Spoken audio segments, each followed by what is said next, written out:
जीवन का मूल सूत्र अपने गुरु का आशीर्वाद लेना और गुरु के सानिध्य में रहना होता है। जब गुरु कृपा कर देता है तो कुछ भी दुर्लभ नहीं होता इस संसार में, कुछ भी दुर्लभ नहीं है। और ये बार बार हमारे शास्त्रकारों ने, हमारे ऋषियों और मनीषियों ने भटकते हुए जीव के अंदर के संताप को हरण करने वाला गुरु है।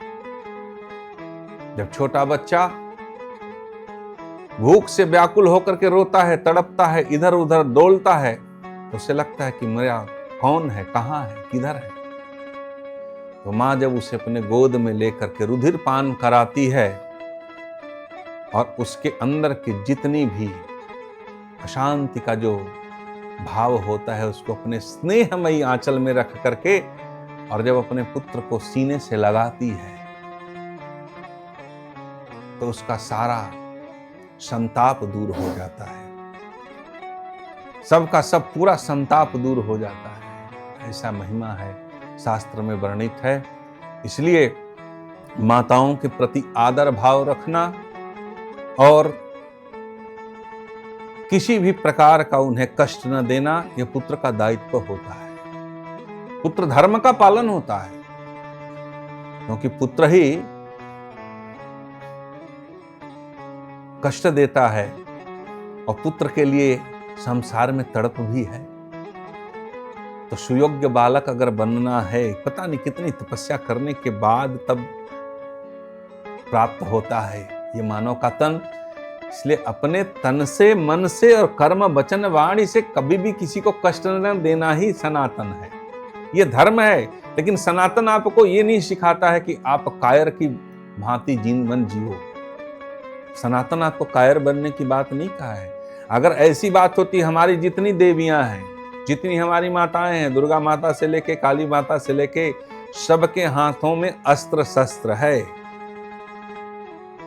वो कायरपन की बात नहीं कही गई। हमारे शास्त्र में सुदृढ़ योद्धा बनने की भी बात कही गई है।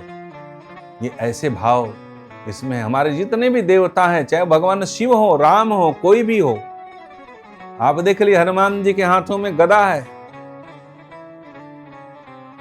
राम जी के हाथों में धनुष बाण है, लक्ष्मण जी के हाथों में धनुष बाण है, सुदर्शन चक्र है भगवान विष्णु के पास में, कृष्ण के पास में। कोई भी भगवान हमारा शस्त्र विहीन नहीं है। शास्त्र का भी अध्ययन करना है और शस्त्र का भी अध्ययन करना है।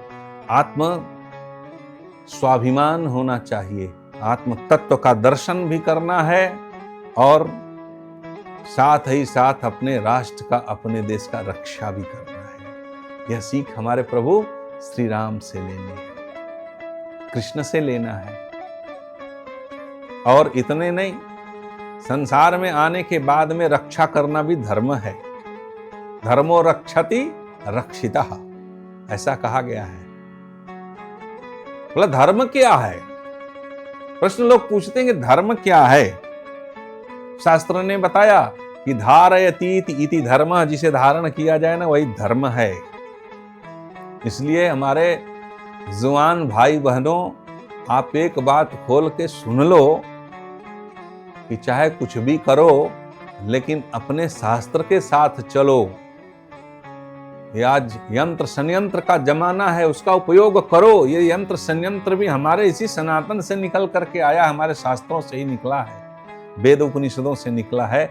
लेकिन उसको एक मर्यादा में चलो, क्योंकि मर्यादा में काम करना बहुत जरूरी होता है। नदी मर्यादा में बहती है तो नदी होती है, लेकिन मर्यादा तोड़ करके जब यत्र तत्र हो जाए तो वो नदी नहीं होती, वो बाढ़ का पानी हो जाता है, वो बाढ़ का पानी कहलाता है। तो मर्यादा में चलना है। और ये सीख किसने दिया? हमारे प्रभु श्री राम ने तो दिया। वो मर्यादा में सबको प्रणाम करते हैं, सबके साथ चलते हैं, गुरुजनों से लेके सबको। तो ये मैं गुरु महिमा का वर्णन कर रहा था। गुरु महिमा का बहुत ही महत्व है और अद्भुत महत्व है। गुरु के बगैर संसार में कोई भी जीव हो वो कहीं भी किसी मुक्ति को प्राप्त नहीं कर सकता है। स्वयं शारदा मां सरस्वती कहती है कि सहस मुख से भी मैं वर्णन करूं गुरु का तो वो वर्णित नहीं हो सकता है, वो कम ही होगा, क्योंकि वर्णन ही सर्वोपरि है। यह जीवन का बड़ा मूल सूत्र है। नाम लेत भव सिंधु सुखाही, सुमिरी सुमिरी नर उतराए पाही। अब कभी कभी लोग ये भी प्रश्न पूछ डालते हैं लोग, ये सुमिरन तो मैंने कर लिया, लेकिन कौन सा जगह, कहाँ पार जाएंगे? नौका पे बैठा तो इस नदी से उस नदी पार गया, समझ में आता है। समुद्र सागर में गया तो समझ में आता है। कोई जहाज से यात्रा किया तो एक स्थान से दूसरे स्थान पर गए। आप कौन सी संसार की बात कर रहे हैं? कौन से भवसागर की बात कर रहे हैं? यह इस सांसारिक बात नहीं है कि संसार के भवसागर की बात है। भवसागर जो जब ये शरीर छूटती है और वास्तविक घर में जाने की जब बारी आती है तो उसके लिए है। ये हम सब लोग उधार में जी रहे हैं। यहाँ पर शरीर उधार में मिली हुई है, दुकान उधार में, सब कुछ उधार में है। ये स्पष्ट कर दूं। इसलिए मानस में जो भगवान आए तो वो भी गए, राम आए, लक्ष्मण आए, जो आया सबके सब गए, कृष्ण आए वो भी गए। सबको यहाँ एक न एक दिन छोड़ करके जाना है, तो जाने से पहले सदकर्म करके जाना है। क्यों? कि कर्म ही सर्वोपरि है। जैसा आप करेंगे वैसा आप पाएंगे, जैसा अन्न खाएंगे वैसा आपका मन बनेगा, जैसी संगति में रहेंगे वैसा आप पर प्रभाव पड़ेगा। इसलिए बाबा ने तो पहले ही कहा, मानस की 2 चौपाई याद रखना है। आमतौर पर मैं युवान भाई बहनों को यही संदेश देना चाहता हूं कि सुबह का जब समय हो जाए, सुबह का समय हो तो पहली चौपाई मानस की याद रख लेना अपने जीवन में। कर्म प्रधान विश्व करि राखा, जो जस करहि सो तस फल चाखा। जैसा आप करोगे वैसा ही आपको प्राप्त होगा। ये विश्व के हो, किसी भी दुनिया के कोने में जहां जाओगे वही आपको, जो जैसा करोगे वैसा ही मिलेगा। उस कुछ विशेष नहीं मिलने वाला है। यहां पर कुछ भी विशेष मिलने वाला आपको नहीं है। और बाद में शेष कुछ बचना भी नहीं है, चिता भस्म को छोड़ करके। ये भी स्पष्ट है, चिता भस्म को छोड़ करके कुछ विशेष बचना भी नहीं है। ये बता दूं, अनादिकाल से यही शास्त्रों में सनातन पुकार पुकार के कह रहा है। और उस जो चिता भस्म का स्थान है ना, वहां पर हमारा देवादिदेव महादेव पहले से ही विराजमान है। चिता भस्मा लेपो गरलमसनम दिक्पटधरो, जटाधारी कंठे भुजग प्रतिहारी, पशुपति कपाली भूतेशो भजति जगदीशैक पदवी। शमशान भूमि में विराजमान मेरा भोले बाबा। इसलिए सब इस जगत में उधार ही उधार है। इसलिए बारंबार नाम लेने की बात कही गई है और बार बार राम के नाम का सुमिरन। हमारे देवाधिदेव महादेव भी बैठ करके, वो तारक मंत्र राम ही है, राम का सुमिरन करते, राम का ध्यान करते हैं। इसलिए राम नाम सत्य है, राम का नाम सत्य है। बार बार लोग यही कहते हैं ना कि राम नाम सत्य है। तो पूरा का पूरा संसार में वहां पर बैठा हमारे बार बार नाम अपने रसना से, अपनी जिह्वा से स्मरण करो, उच्चारण करो, नाम जप करो। देखो क्या आनंद है, करो तो सही। पुनि कहु राम राम दीन राती, सादर जपहु अनंग आराती। बार बार प्रभु के नाम का स्मरण करो, ये जीवन में आनंद मिलेगा, आनंद की अनुभूति होगी। और जो नाम जप किया ना, वो भक्तिमय हो गया। चाहे वो हमारी माँ मीरा हो या कबीर हो, तुलसी हो, सूर हो, कोई भी हो, उन्होंने नाम जप को किया और जपते हुए भवसागर, संसार सागर से पार हुए हैं। ऐसा महिमा वर्णित है नाम जप का, गुरु का महिमा और गुरु के प्रति आदर का भाव। ये मानस के संदेश आम जनमानस के लिए है। चाहते तो तुलसी बाबा उस समय जो विद्वता चल रही थी इसको संस्कृत में लिख सकते थे, लेकिन आम जनमानस में लिखा कि कालांतर में आने के बाद में जब लोगों को संस्कृत का उतना बोध नहीं होगा, जो थोड़े अल्पमति वाले होंगे, कम बुद्धि वाले होंगे, वह भी इसके माध्यम से अपनी सनातन को समझ सके, इस धर्म ग्रंथ के माध्यम से अपने परम तत्व को जान सके, स्वयं को जान सके। मानस की चौपाई करती है। जब कभी हम किसी को जानने चलते हैं, आजकल लोग की सबसे बड़ी समस्या है कि पड़ोसी क्या कर रहा है, पत्नी क्या कर रही है, पति क्या कर रहे हैं, कौन क्या कर रहा है। ये घर में एक दूसरे को जानने के चक्कर में रहते हैं कि उसके यहाँ क्या हुआ, उसके यहाँ क्या हुआ, लेकिन लोग स्वयं को नहीं जानने का कोशिश करते हैं। तो मानस की जो चौपाई पहली मैंने बताया कि कर्म प्रधान विश्व करी राखा, जो जस करहि सो तस फल चाखा। और जब वही रात्रि का समय हो जाए, सारा दिन काम करते हुए दौड़ते धूपते थक गए हो, तो ज्यादा तर्क कुतर्क करने की जरूरत नहीं है।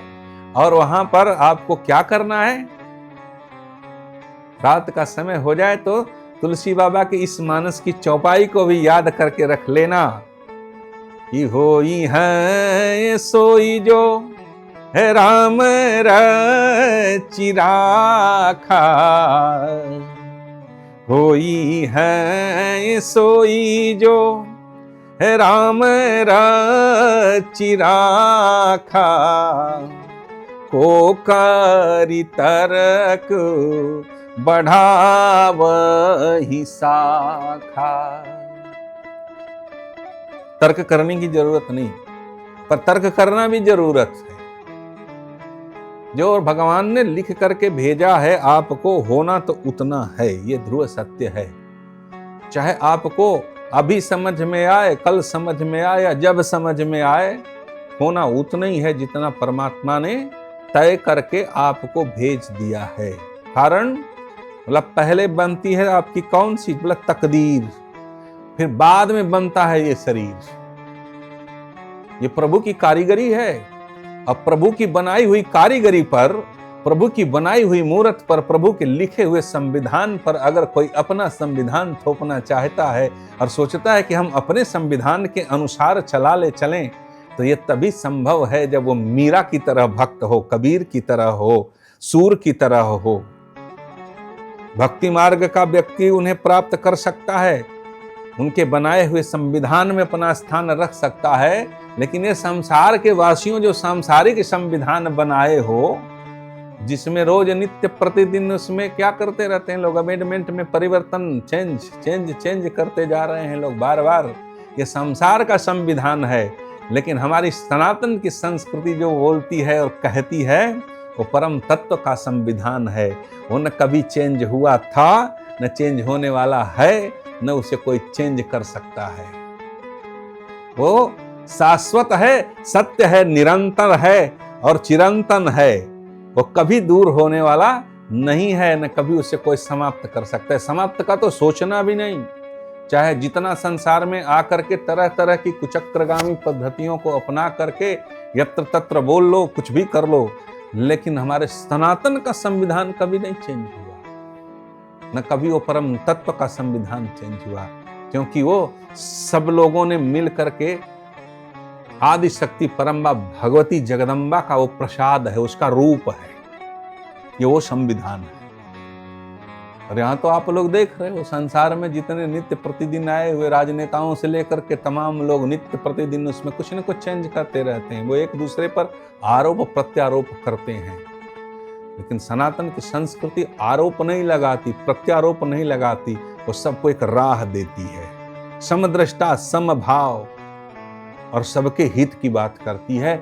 यह सनातन है, यही मानस है, यह गुरु भक्ति है, यह आत्म तत्व का बोध है।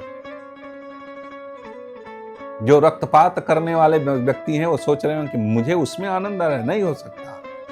कितना करोगे, पता नहीं कितने आए किए, कितने कर रहे हैं, कितने करके चले गए, लेकिन सनातन तो सनातन ही है।